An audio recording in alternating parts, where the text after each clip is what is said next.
नमस्कार, आप देख रहे हैं न्यूज नेशन। कोलकाता से खबर का टुकड़ स्पेशल में आपका स्वागत है। मैं हूं पिनाज। सबसे पहले बात करते हैं रिटर्न ऑफ कोरोना की। ब्रिटेन में कोरोना का एक बेहद खतरनाक और घातक स्ट्रेन पाया गया है, जिसके बाद से पूरी दुनिया में खलबली मच गई है। कोरोना 2.0 के सर उठाने के साथ ही दुनिया के कई देशों ने ब्रिटेन जाने वाली फ्लाइट्स पर रोक लगा दी है। भारत ने भी इसका ऐलान कर दिया है। लेकिन इस बीच केंद्रीय स्वास्थ्य मंत्री डॉक्टर हर्षवर्धन ने आश्वासन दिया है कि कोरोना के इस नए स्ट्रेन से घबराने की जरूरत नहीं है, साथ ही अफवाहों से भी दूर रहने की सलाह दी है।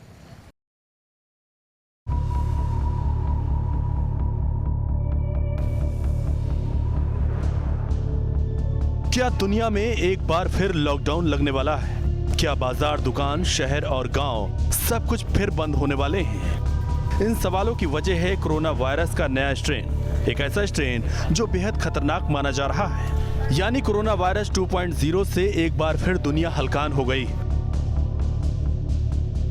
कोरोना के नए स्ट्रेन ने ब्रिटेन में सिर उठाया है। ब्रिटेन में कोरोना वायरस 2.0 के बेकाबू होते मामलों के बाद दुनिया भर के देशों ने ब्रिटेन से आने वाले फ्लाइट्स पर रोक लगा दी है।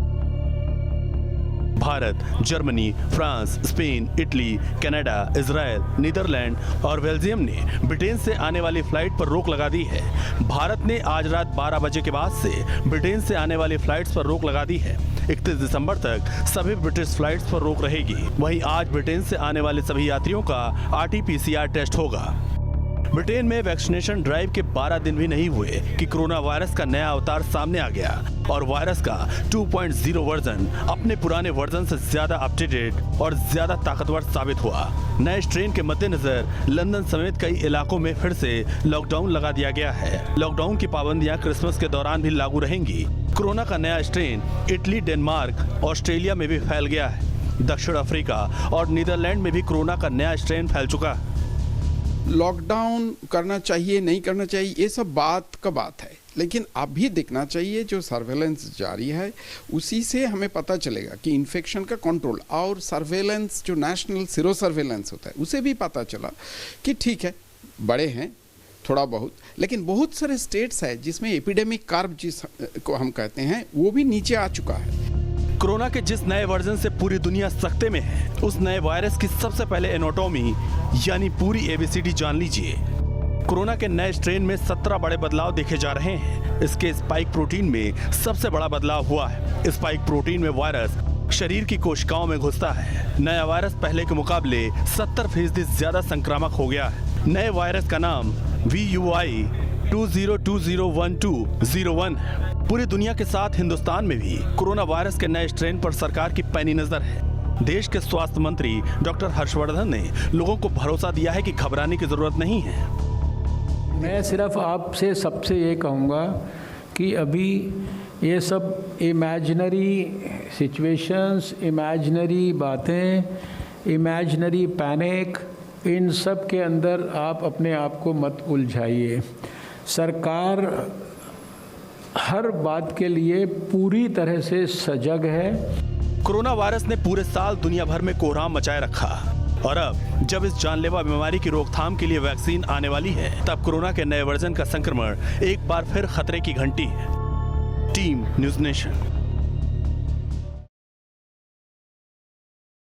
कोरोना के नए और खतरनाक स्ट्रेन के खतरे की खबर के बीच में एक राहत भरी खबर कोरोना की जांच को लेकर आई है दिल्ली से, जहां पर कोरोना की जांच के लिए फेलुदा तकनीक का इस्तेमाल शुरू हो सकेगा। आपको बता दें, भारतीय वैज्ञानिकों ने ही फेलुदा तकनीक का इजाद किया है और अब इसका इम्प्लीमेंटेशन भी शुरू हो जाएगा।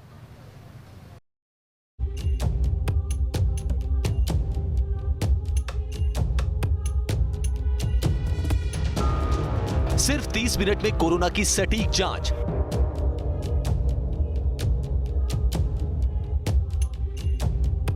महज 500 रुपए में कहर ढाने वाले वायरस की पहचान।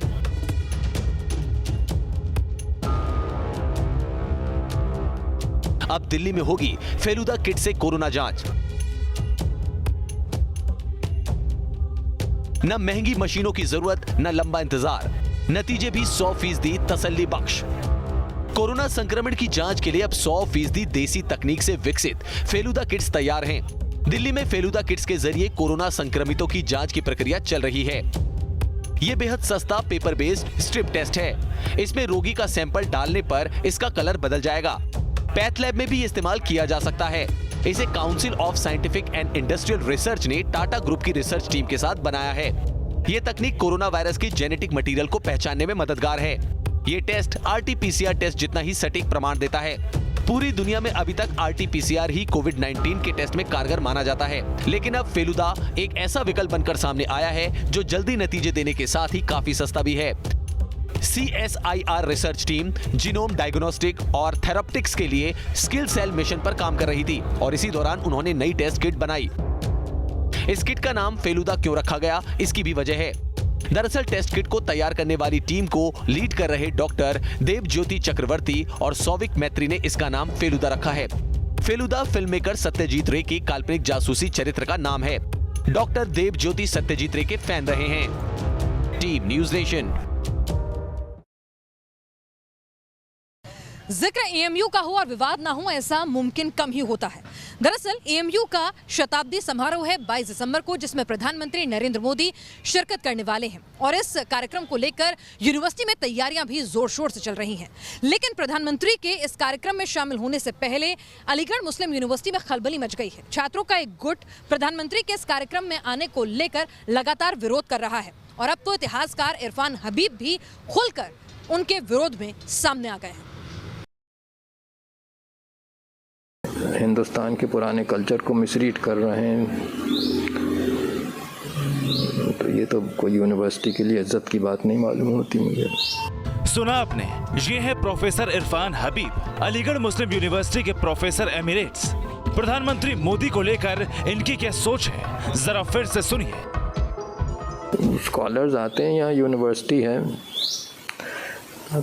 उसमें प्राइम मिनिस्टर आए या ना आए उससे क्या फर्क दुनिया पे पड़ता है।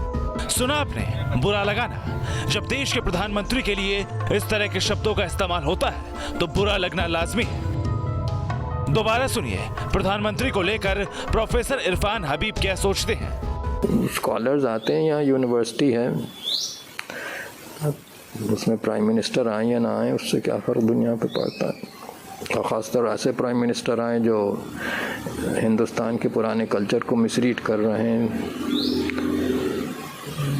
तो ये तो कोई यूनिवर्सिटी के लिए इज्जत की बात नहीं मालूम होती मुझे।